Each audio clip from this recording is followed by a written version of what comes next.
Hello, welcome to Wednesday's Not Today with me, Mark Dennison. Thank you for joining us.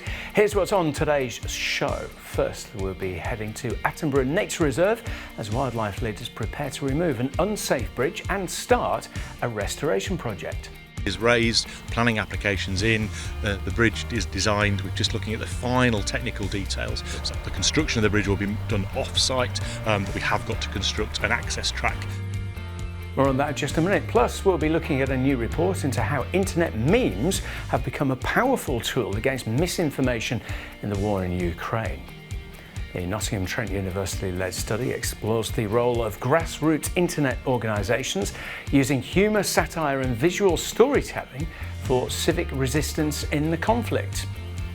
We'll hear how in just a few minutes. Plus, we'll be meeting the Nottingham author whose genre-bending book mixes The Outsiders with Black Mirror. Brooklyn Beaumont's dystopian tale is in a world reminiscent of 1950s America and follows the tale of ardent pacifist Carney Caldwell. She's here to tell us the tale a bit later on. In sport, there's a new arrival at the Nottingham Panthers as defenceman Jared Hilderman joins the roster for the upcoming season. My former teammates and friends and stuff that have a little bit more knowledge about the Elite Ice Hockey League than I do all had nothing but good things to say about Nottingham and the city and the rink and the facilities. And we'll be hearing from Stags manager Nigel Clough, who's looking ahead to the new season starting on Saturday. I think it will be the first couple of months of the season to really get things settled and get patterns and that sort of thing in our performances. So all of that and plenty more coming up for you, but firstly, Nottinghamshire Wildlife Trust says it's preparing to remove an unsafe bridge at the Attenborough Nature Reserve so a restoration project can get underway. The Works Bridge has been closed since 2023 after an inspection deemed the structure unsafe, so now the Trust will soon submit plans for a £375,000 replacement to Broxtowe Borough Council, with positive discussions underway with the authority. Ahead of this, we spoke with Erin McDade about how they'll bridge the gap in the meantime. Yeah, it's a major project, and people have perhaps been a bit surprised at the cost of that. But it is a major structure. It does span water. It has to be safe, and also we want to do this once. We want to do it right. We don't want to be looking at this project again in 5 or 10 years' time. So that's part of our thinking as well. We also want to make the bridge as accessible as possible. The current structure, the shape of the current structure, was designed to allow the barge traffic full of sand and gravel to process underneath the bridge to the gravel works. That's not required anymore now. The site is entirely a nature reserve, so we're actually able to reduce the incline of the bridge and make it more accessible to more people as well.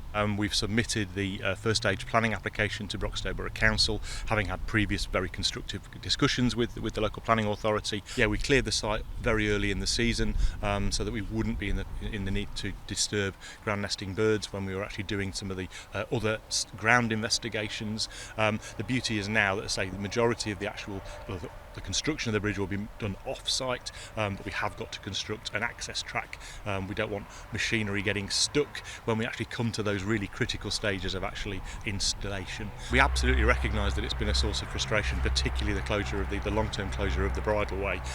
We're all about people being able to access nature. That's absolutely core to what we do, but we have to do things in a sustainable way. This is a big project. We've had to raise a large amount of money, and we're grateful to everybody for the support in that, but the money is raised, planning applications in, the bridge is designed. We're just looking at the final technical details. So over the next few weeks, we'll be able to start working on a whole range of things at the same time. It isn't like a sequential project. Lots of things will very soon start to come together because we're not incrementally doing one thing, ticking it off the list before we move on to the next. There's lots of work behind the scenes taking place at the same time. Time for our first guest on the show now, and a new report reveals how internet memes have become powerful tools in the global fight against information disorder during the war in Ukraine. The Complex Web in Memetic Warfare by Nottingham Trent University explores the role of the North Atlantic Fellow Organisation, a grassroots online movement using humour, satire and visual storytelling as a form of civic resistance. Lead researcher Dr. Tina Monk joins me now to tell us all about it. Good to see you. Thank you for coming in. Thank you. You and I know what a meme is. You probably better than me. just in case people aren't sure, what is a meme?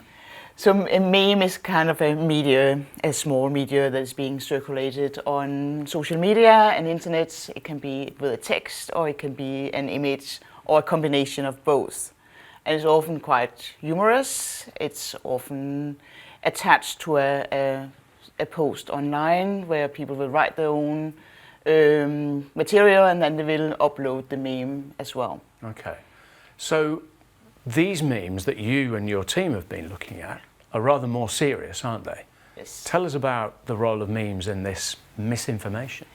We have followed the North Atlantic Folio organization for quite a long time now, since 2022. And then a part of our research was to look into what kind of memes was being circulated in support of Ukraine.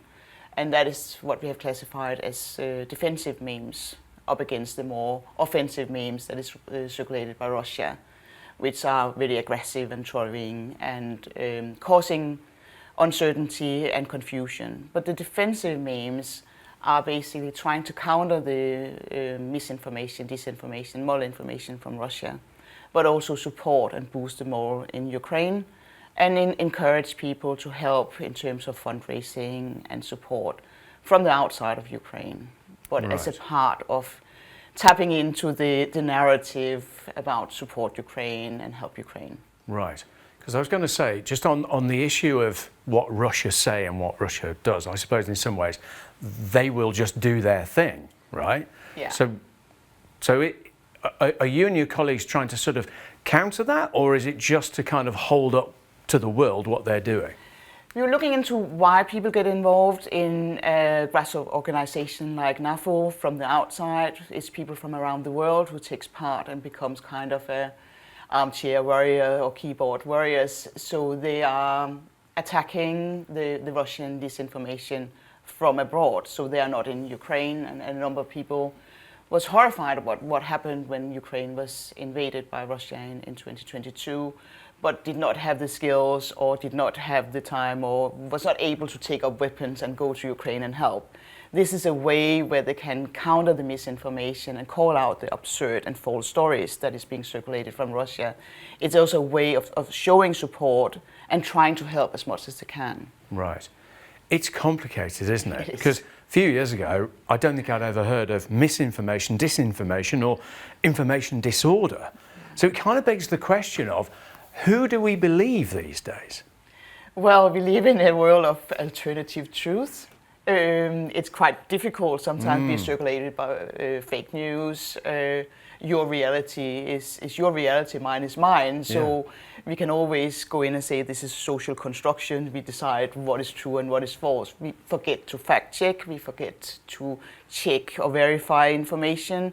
So that is also part of the mimetic warfare. In fact, part of the defensive mimetic warfare is to flag up this needs to be checked. This is not true. Please verify your sources. Please don't believe that particular narrative that is coming out from Russia. Because Russia doesn't care whether it is false or absurd.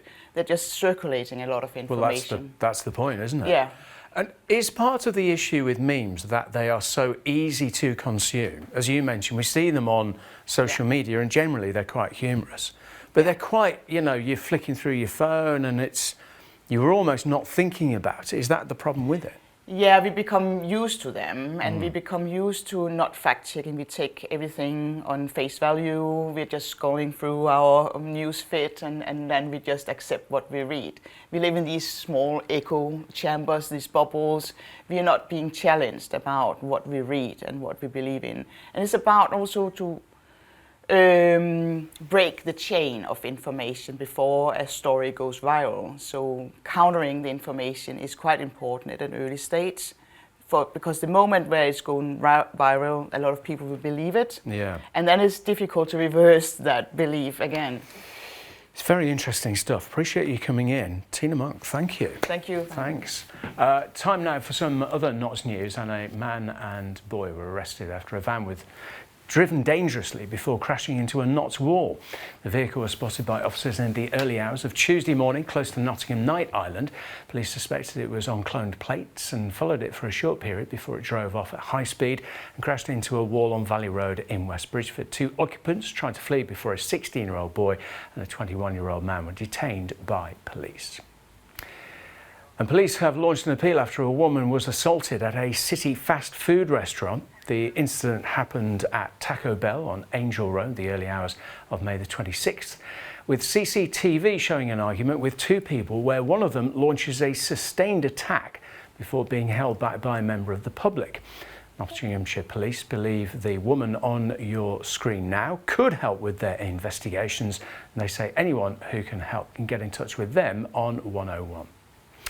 And finally, for now, an investigation into an attempted robbery and the theft of electric bikes has led to 2 arrests.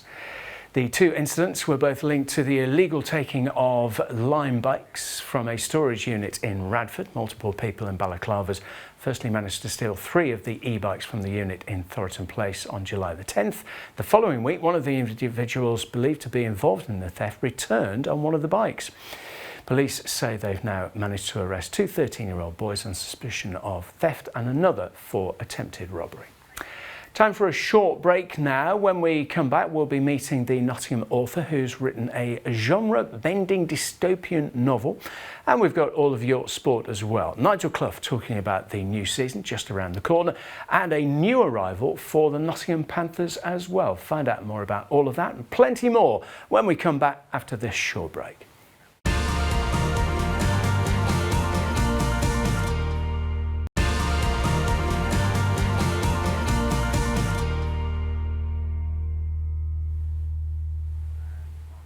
Hello, welcome back to Wednesday's show with me, Mark Dennison. Thank you for joining us.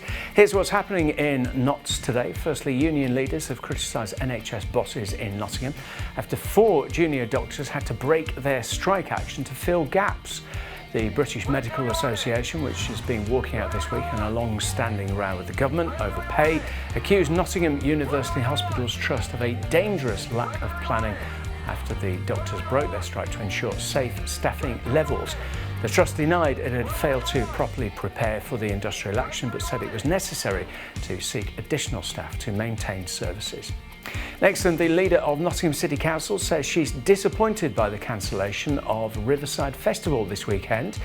The event was due to take place on Victoria Embankment between Friday and Sunday, but it's been called off because the fun fair wouldn't be able to run at the event. The council previously scaled back its involvement in the fun fair and festival, which is organised by the Mellors Group.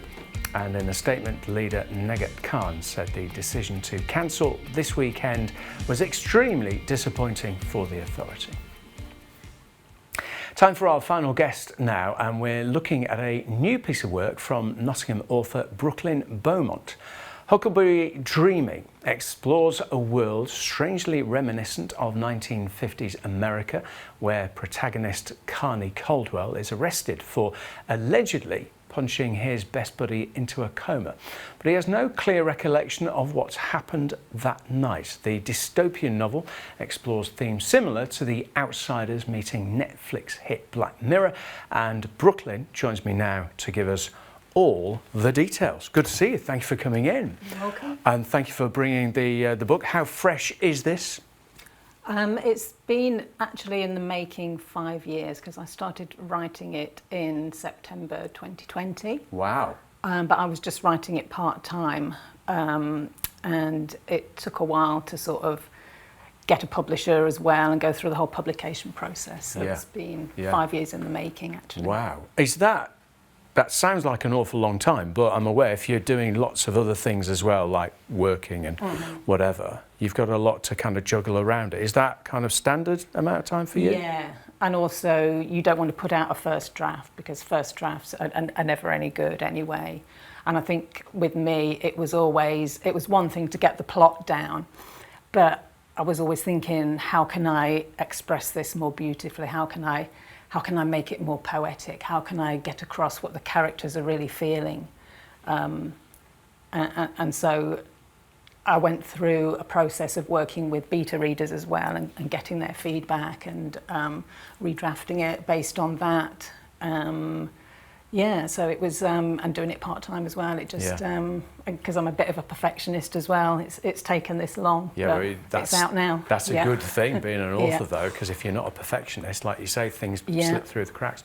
Just thinking September 2020 would have been still COVID time as well. Yeah. Did that kind of help in a way? Did it give you a little bit more time and space to create this? I think so, yeah, because I'd started working from home from then as well. And actually, I say it was started in September 2020, but actually it was based on a short story that I actually started to write back in 1988.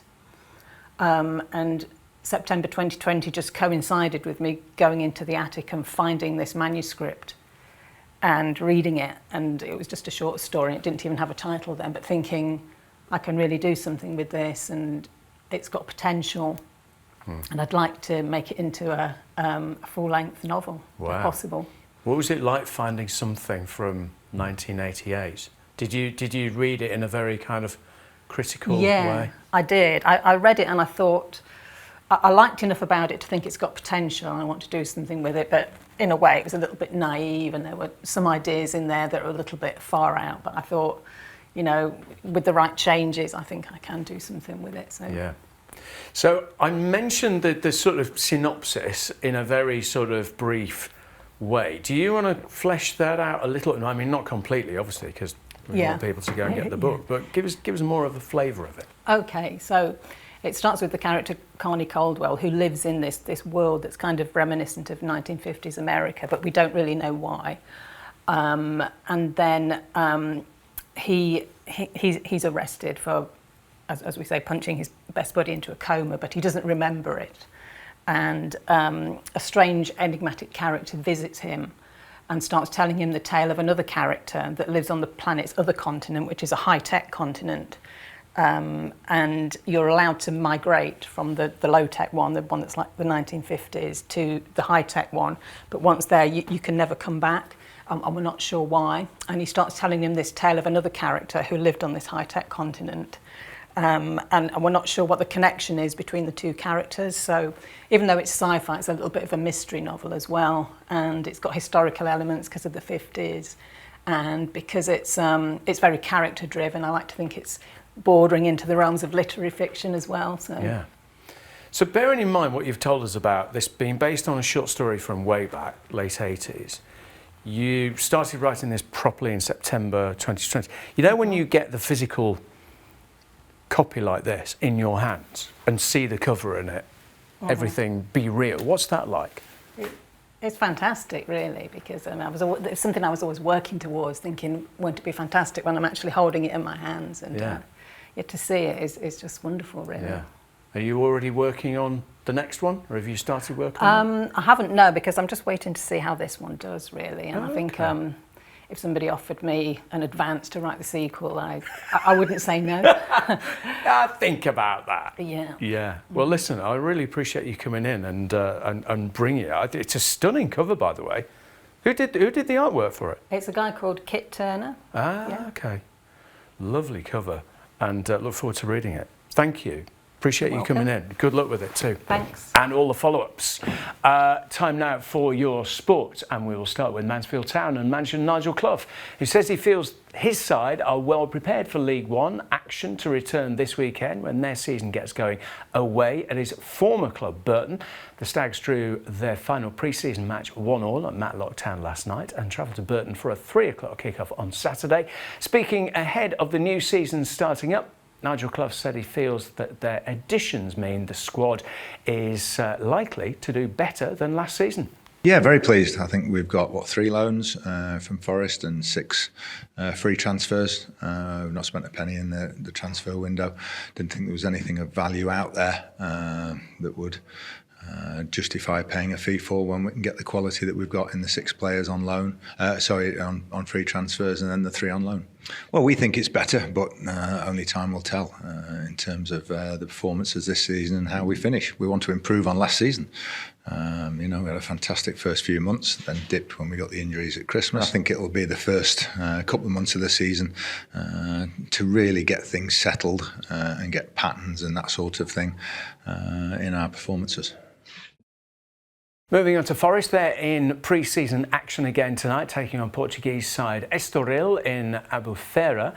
The Reds concluding their tour of Portugal, having lost 3-1 to fellow Premier League side Fulham in Faro on Saturday evening. Next up after this game is a return to England and a match with Championship new boys Birmingham in the West Midlands on Saturday.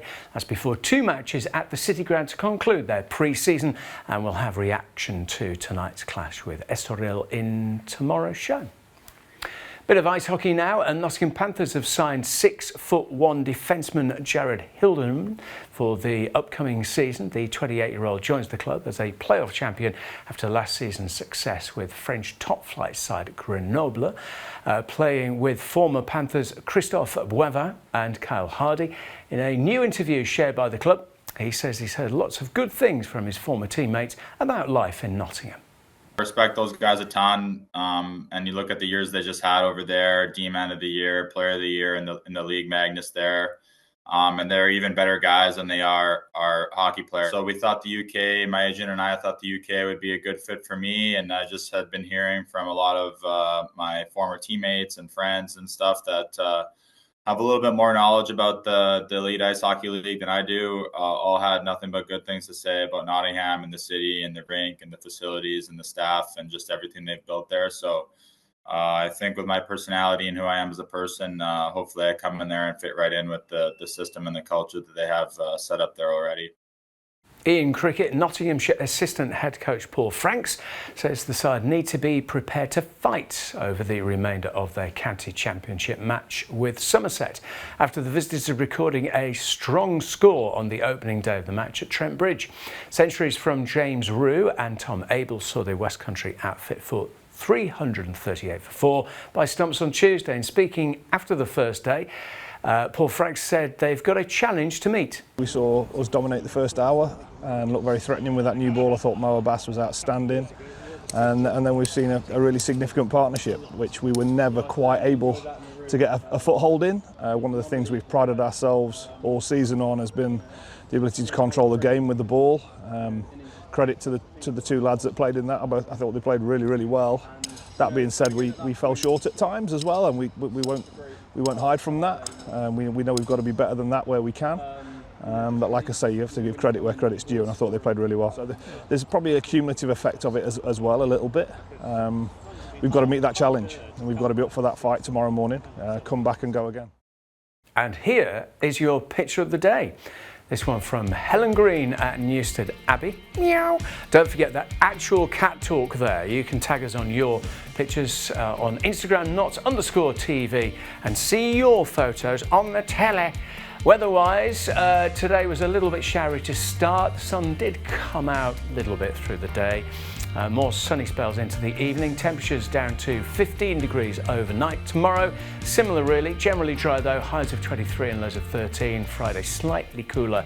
Highs of 21 and lows of 13. Visibility good.